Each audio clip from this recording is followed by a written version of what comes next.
ఒకప్పుడు నా జీవితంలో ఎన్నో ఓటములు, ఎన్నో ప్రతికూల పరిస్థితులు, నెమ్మది లేని పరిస్థితులు, ఆకలి బాధ, వస్త్రహీనత, తల్లిదండ్రులు లేని పరిస్థితి, ఎటు చూసిన చీకటి. ఇంకా నా జీవితంలో వెలుగే లేదేమో, చచ్చిపోతే బాగుండును. అమ్మ నాన్న ఇద్దరు వెళ్ళిపోయారు కదా, నేను కూడా చచ్చిపోతే బాగుండు. ప్రభువా దేవుడా నన్ను తీసుకో, నేను చచ్చిపోవాలి. ఇంకొక అడుగు కూడా నేను వేయలేను. ఒక రోజు కూడా నాకు వద్దు. ఒక రోజు నేను చూడాలనుకోవట్లేదు. నన్ను తీసుకోయా, నన్ను తీసుకో అని ఎన్నోసార్లు నేను ప్రార్థన చేశాను. నేనున్న పరిస్థితి, మూడు వారిపోయిన జీవితం, ఎడారి లాంటి జీవితం, చీకటిమయం. దేవుడు నన్ను దర్శించాడు, నా జీవితాల్లో వెలుగులు పుట్టించాడు. దేవునికి స్తోత్రం, హల్లెలూయా. మొద్దు లాంటి నా జీవితాల్లో చిగురులు పుట్టించాడు. ఒకరోజు నాకే ఆకలి అవుతుంటే ఎవరి దగ్గరికి వెళ్ళి అడగాలి అనుకున్న పరిస్థితులు దైవజనుడు మమ్మల్ని చేరదీయక ముందల మా నాన్న దగ్గర మేమున్నా. ఆయన తాగుతూ తిరుగుతూ ఉండేవాడు. చాలాసార్లు ఆకలి అవుతూ ఉండేది. ఎవరిని అడగాలి? ఆకలి బాధ. ఎన్నోసార్లు మంచినీళ్ళు తాగి స్కూల్కి వెళ్ళిన రోజులు ఉన్నాయి. ఎన్నోసార్లు అందరూ మంచి మంచి బాక్సులు తీసి మంచి ఫుడ్ తింటా ఉంటే బాక్స్ ఓపెన్ చేసి వాళ్ళ బాక్సులు చూసి తినలేక మూసేసి పక్కన పెట్టిన రోజులు ఉన్నాయి. అలాంటి జీవితాన్ని దేవుడు చేతిలోకి తీసుకొని ఈరోజు నన్ను దేవుడు ఆశీర్వదించి కొంతమందికి పెట్టే విధంగా దేవుడు చేశాడు. దేవుడు ఏదైనా చేస్తాడు. ఒకప్పుడు నేనే ఆదరణ లేని జీవితాన్ని గడుపుతూ ఉంటే ఈరోజు నేను అనేకులను ఆదరపరిచేటట్టుగా దేవుడు చేశాడు.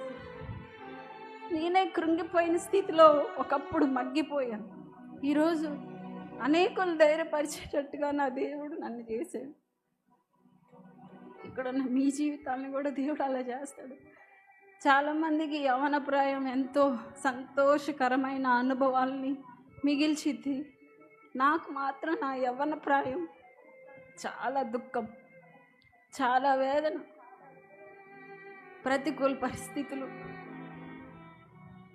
అలాంటి స్థితిలో దైవజనుడు దేవుని ప్రేమను బట్టి మమ్మల్ని చేరదీసి ఒక అమ్మలాగా, ఒక నాన్నలాగా ఆదరించి మమ్మల్ని బలపరిచి ధైర్యపరిచి మాకు అన్నం పెట్టి మాకు క్రీస్తు ప్రేమను పరిచయం చేసి ఈరోజు మాకు దేవుని తెలియజేస్తే ఈరోజు మేము ముగ్గురం దేవుని పనిలో ఆడబడతా ఉన్నాం. దేవుని స్తోత్రం, హల్లెలూయా.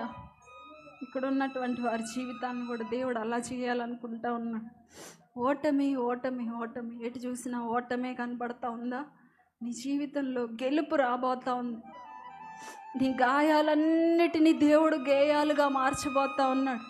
నీ నిందలను దేవుడు పూదండలుగా చేయబోతా ఉన్నాడు. మీ అవమానాలని దేవుడు ఘనతలుగా మార్చబోతా ఉన్నాడు. ఈరోజు తునీకరించిన వారే నిన్ను ఘనపరిచే విధంగా నా దేవుడు చేయబోతా ఉన్నాడు. నీకు ఈరోజు ఏ లేమైతే ఉందో ఆ లేమిని దేవుడు సమృద్ధిగా మార్చబోతా ఉన్నాడు. దేవునికి స్తోత్రం, హల్లెలూయా. దేవుడు యేసుక్రీస్తు అందరికీ ప్రభువు. ఆయన తల్లి కంటే తండ్రి కంటే ఎక్కువగా మనల్ని ప్రేమిస్తూ ఉన్నాడు. ఇట్లాగే నేను బాధపడతా ఉంటే ఆ సంవత్సరంలో మా నాన్న చనిపోయాడు. మా నాన్న చనిపోతే చాలా వేదన. తల్లి చనిపోయింది, సరే ఏమోలే నాన్న ఉన్నాడు కదా, మా నాన్న మారుతాడులే. చాలామంది ఆడపిల్లలకి తండ్రి మీద ఎక్కువ ఇష్టం ఉంటుంది. నాకు కూడా మా నాన్న అంటే చాలా ఇష్టం. నాన్న మార్పు కొరకు నేను చాలా ప్రార్థన చేశాను.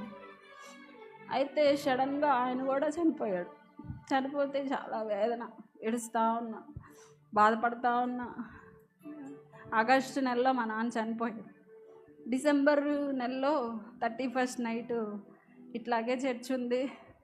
దైవజనులు చాలామంది ఇలాగే వాక్యం చెప్తా ఉన్నారు. అందరూ వాగ్దానాలు తీయడానికి ఇట్లాగే ముందుకు వస్తూ ఉన్నారు. అప్పుడు ఇక్కడ వాగ్దానాలు పెడితే అందరూ వచ్చి తీసుకొని వెళ్ళాలి. అందరూ వెళ్తూ ఉంటే నేను ఒక పక్కన గుంజకు అనుకొని నించొని తాటెక్కుల మందిరం అది ఏడుస్తూ ఉన్నా. గత సంవత్సరంలో మా నాన్న ఉన్నాడు, ఇప్పుడు మా నాన్న లేడు, మా నాన్న వెళ్ళిపోయాడు అనాథ అని చెప్పి ఏడుచుకుంటా. చాలా ఏడుపు, అది చెప్పేది కాదు. అట్లా ఏడుస్తూ ఉంటే అక్క వాళ్ళు వచ్చి అందరు వాగ్దానాలు చేసినారు, నువ్వు కూడా తీపో అంటే ఏముందని వాగ్దానం తీయాలి. అందరూ సంతోషంగా ఉన్నారు. సంవత్సరం అంతా దేవుడు కాపాడాడు, దేవుడు గొప్ప మేలు చేశాడు, ఈ సంవత్సరం దేవుడు కాపాడాడు, ఈ సంవత్సరం దేవుడు భద్రపరిచాడు, ఈ సంవత్సరం దేవుడు అవసరతలు తీర్చాడు. అందరూ ఎంతో సంతోషంగా వెళ్ళి వాగ్దానాలు తీస్తూ ఉంటే చాలా బాధగా ఉంది. ఇంకేముందని వాగ్దానం తీయడానికి అనే నిరాశ నిస్పృహల్లా కుంగిపోయినటువంటి పరిస్థితిలో నేనుంటే అక్క వాళ్ళందరూ చెప్పేసరికి వెళ్ళి అందరూ తీస్తూ ఉంటే వాగ్దానం అట్లా తీసి దైవజనుడికి నేను ఇచ్చాను. ఆ వాగ్దానం చూసి నాకు మైండ్ పోయింది. ఏమని వాగ్దానం దేవుడు నాకు ఇచ్చాడంటే, నేను నిన్ను బాధపరిచితినే, నేను నిన్నుకి ఎన్నటికీ బాధ పెట్టను అని చెప్పి దేవుడు నాతో మాట్లాడాడు. ఆయన మాట్లాడే దేవుడు. ఆయన ఆ రోజు వాగ్దానం ఇచ్చాడు. ఆ రోజు నుంచి ఈ రోజు వరకు కూడా దేవుడు నన్ను ఎంతో ధైర్యపరిచాడు. నన్ను ధైర్యపరిచిన దేవుడు మిమ్మల్ని ధైర్యపరుస్తాడు. అయితే మీరు ఒకటి చేయాలి, దేవుని కొరకు నిలబడాలి అనేటువంటి తీర్మానం కనుక, దేవుని నీతిని రాజ్యాన్ని వెతకాలి అనే తీర్మానం కనుక మనం చేయగలిగితే దేవుడు మనల్ని వెలుగుగా చేసి అనేకుల ఎదుట మనల్ని హెచ్చించాలనుకుంటా ఉన్నాడు. అయితే ఈరోజు ఆ తీర్మానం చేయడానికి నువ్వు సిద్ధం.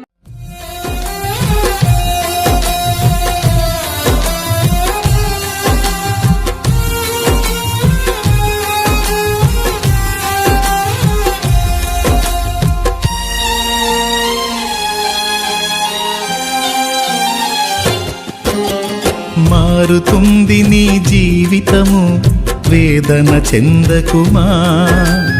మరచిపోడు నిన్ను యేసయ్య, మాటే నమ్ము సుమా. మారుతుంది నీ జీవితము, వేదన చెందకుమా. మరచిపోడు నిన్ను యేసయ్య, మాటే నమ్ము సుమా. మోసే భారం నువ్వు చేసే త్యాగం, మోసే భారం నువ్వు చేసే త్యాగం, ఎదురీతలన్నీ ఎదకోతలన్నీ చూసెను నా దైవం, చెయ్యునులే సాయం. చూసెను నా దైవం, చెయ్యునులే న్యాయం. మారుతుంది నీ జీవితము, వేదన చెందకుమా. మరచిపోడు నిన్ను యేసయ్య, మాటే నమ్ము సుమా.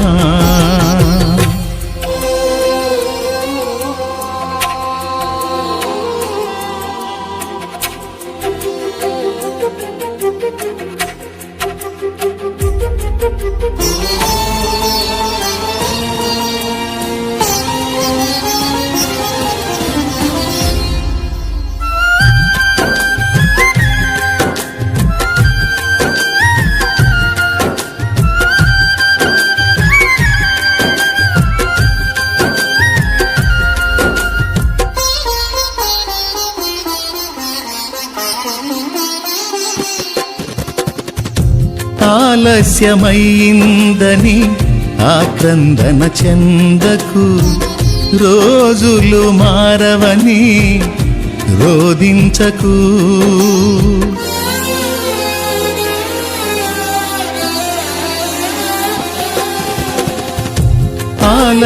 ఆలస్యమైందని ఆక్రందన చెందకు, రోజులు మారవని రోదించకు. ఆరోదననే ఆరాధనగా, మనుగడనే మాధుర్యముగా. ఆరోదననే ఆరాధనగా, మనుగడనే మాధుర్యముగా. పలచును నా దైవం, విడువకు నీ ధైర్యం. మలచును నా దైవం, విడువకు నీ ధైర్యం. మారుతుంది నీ జీవితము, వేదన చెందకుమా, మరచిపోడు నిన్ను యేసయ్యా, మాటే నమ్ము సుమా.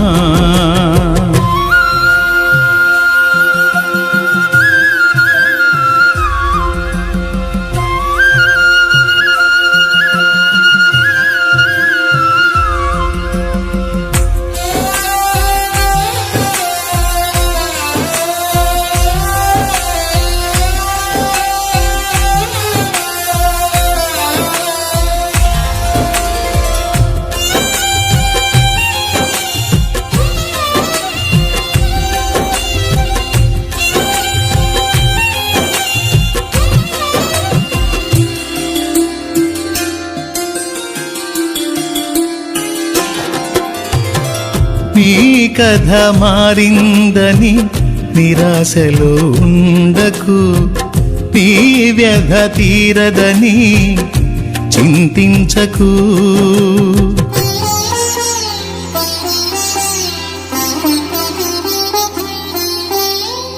నీ కథ మారిందని నిరాశలో ఉండకు, నీ వ్యధ తీరదని చింతించకు. నీ చింతలనే చిరునవ్వులుగా